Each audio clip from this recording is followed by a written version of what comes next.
السلام علیکم۔ پروفیسر ریاض ودیو کے ساتھ حاضر خدمت ہوں۔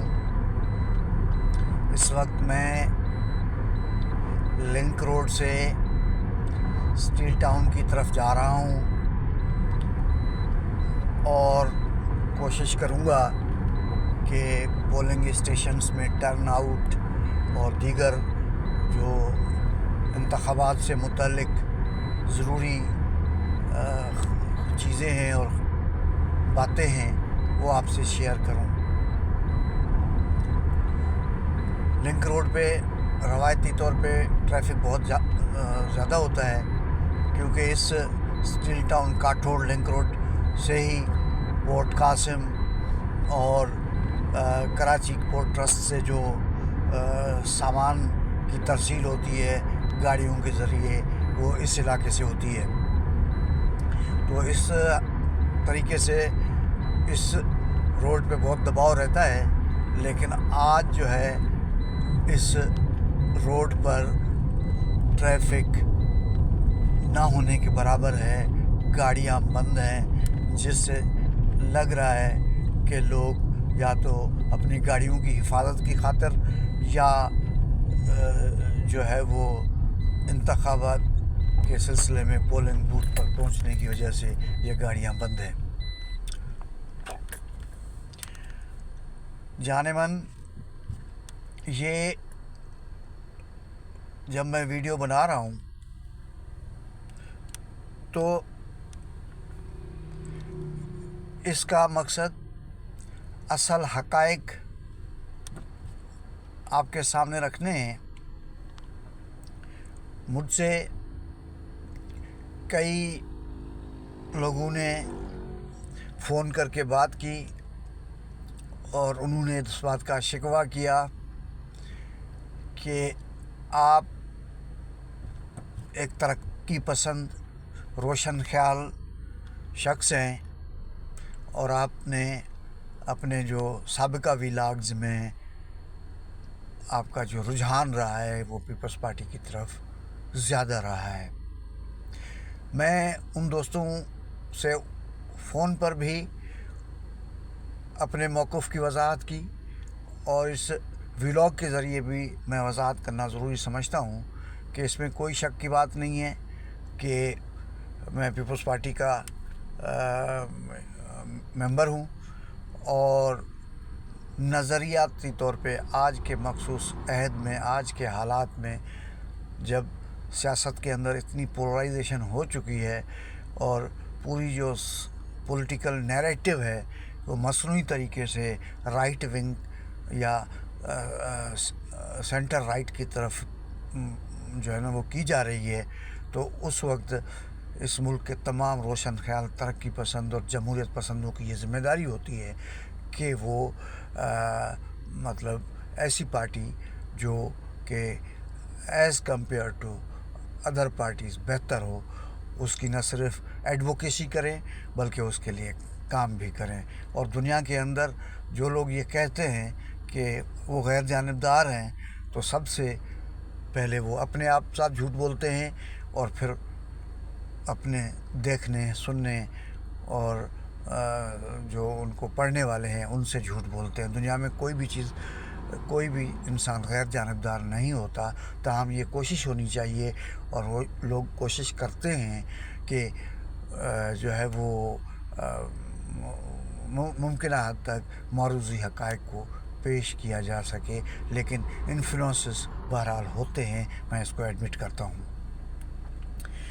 دوسری بات جو میں کرنا چاہتا ہوں وہ بالکل کلیئر بات ہے کہ اس وقت جو صورتحال ہے اس کے اندر پورا جو سسٹم ہے، پورا جو نظام ہے اس ملک کا، وہ ایک نئے لاڈلے کو تراش خراش کے پیش کرنا چاہتے ہیں اور اس کے ذریعے سے جو ہے وہ مزید 5 یا 10 سال جو ہے نا وہ نکالنا چاہتے ہیں۔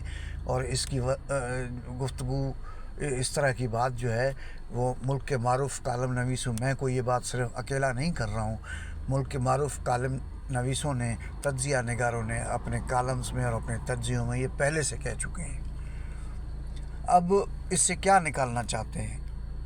کیا اس سے وہ سارے مقاصد حل ہو جائیں گے جو اپنے ذہن میں بنا کے بیٹھے ہوئے ہیں یا سمجھ کے بیٹھے ہیں؟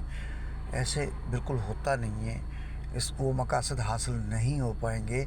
اس کی وجہ یہ ہے کہ اگر کاسمیٹک چینجز سے، اگر لاڈلوں کی جو تبدیلیوں سے، اگر کسی فیوریٹ کو جو ہے وہ اپنے جو ہے وہ مقاصد کے لیے اگر سامنے لایا جائے تو یہ ہوتا نہیں ہے.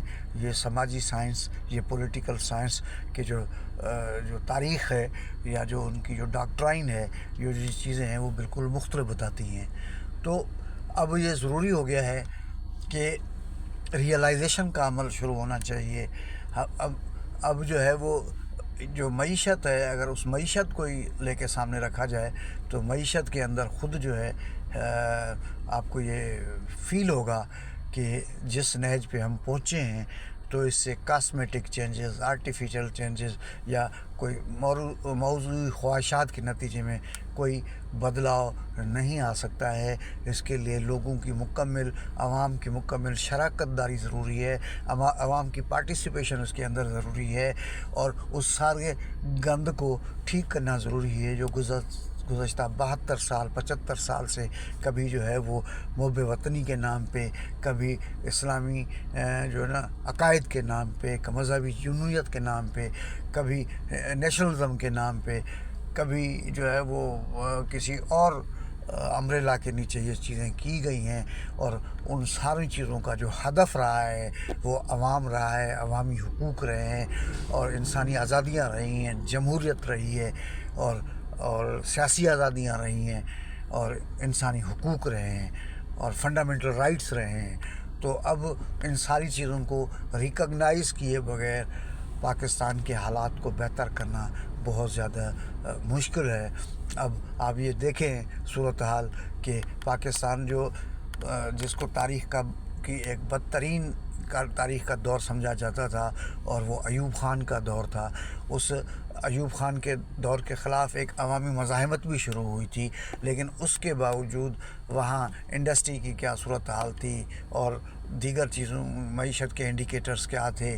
اور یہ الگ بات ہے کہ خارجہ پالیسی اس کی فیل تھی، سب چیزیں فیل تھیں، لیکن اس کے باوجود آج جس نہج پہ ہم پہنچے ہیں، بہرحال اس وقت بھی ہم نہیں تھے. تو حالات کے سنگینی کا جائزہ لینا ضروری ہے، حالات کی سنگینی کو سمجھنے کی ضرورت ہے، حالات کے مشکل سے مشکل تر ہونے کے صورتحال کو سمجھنے کی ضرورت ہے.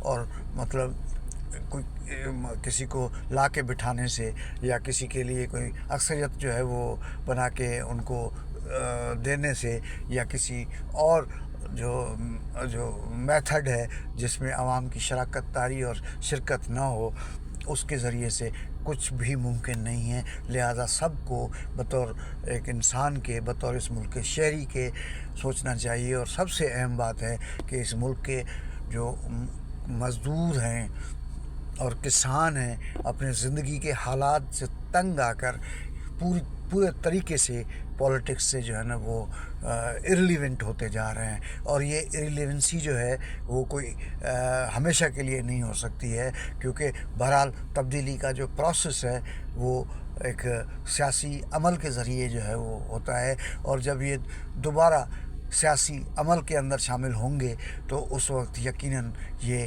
جو اسٹیٹس کو بمقابلہ اسٹیٹس کو اور پھر بمقابلہ اسٹیٹس کو اور ملٹی ڈائمینشنلی اور مختلف طریقوں سے مقابلہ اسٹیٹس کوز کے بیچ کے درمیان ہو رہا ہے، تو یہ کھیل زیادہ چلنا نہیں ہے. تو میری جو ہے وہ جو بات کا اختتام اس بات پہ ہے کہ آج کا وقت، آج کا عہد جو ہے نا وہ جو ہے اس بات کے لیے وقف کرنا چاہیے کہ ہم سمجھیں، سوچیں اور اپنے اپنے کردار کو ادا کرنے کی کوشش کریں. یہی ایک بہتر راستہ ہے. آج کے ویلاگ کا اختتام یہاں کرتے ہیں. کسی اگلے ویلاگ کے ساتھ دوبارہ حاضر خدمت ہوں گے. بہت شکریہ. اپنا خیال رکھیے گا.